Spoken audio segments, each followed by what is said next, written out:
ஃபாத்திமா, உன் கஷ்டம், உன் கவலை நீங்குவதற்கு இந்த பிரார்த்தனையை கொண்டு அல்லாஹ்வை அழைத்துக் கொண்டிரு.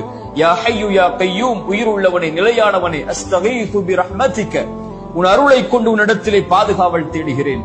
அஸ்லிஹ் லி ஷஅனி குல்ல, யா அல்லாஹ் என்னை முழுவதும் சீர்படுத்து.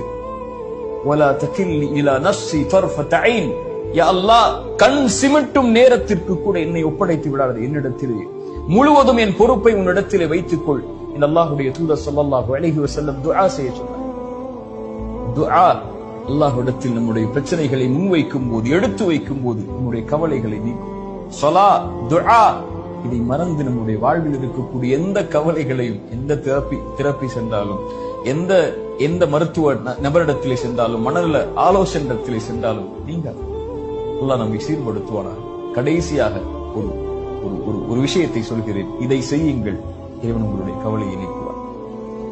ரசூலுல்லாஹ் ஸல்லல்லாஹு அலைஹி வஸல்லம் செய்தது அபூ உமாமாவிற்கு, தன் மகளுக்கு கவலையில் வந்தவருக்கு மகிழ்ச்சி அடைவதற்கு ரசூலுல்லாஹ் சொல்லிக் கொடுத்த துஆக்கள்.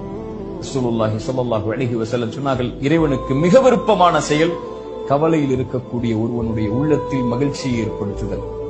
உங்களால் ஒரு கவலையில், கடனில் இருக்கக்கூடியவனுக்கு, கஷ்டத்தில் இருக்கக்கூடியவனுக்கு, பொருளாதார நெருக்கடியில் இருக்கக்கூடியவனுக்கு, குடும்ப உறவுகளை பிரிந்து வாழக்கூடியவனுக்கு ஒரு மிகப்பெரிய செல்வத்தையோ ஒரு உறவையோ அமைத்துக் கொடுக்க முடியாமல் இருக்கலாம். சென்று ஆறுதல் சொல்லுங்கள், அல்லாஹ் இருக்கிறான், அல்லாஹ்வை அழை, அல்லாஹ் உனக்கு இந்த பிரச்சனையை நீக்குவான். ரசூலுல்லாஹ் செய்தார்கள்.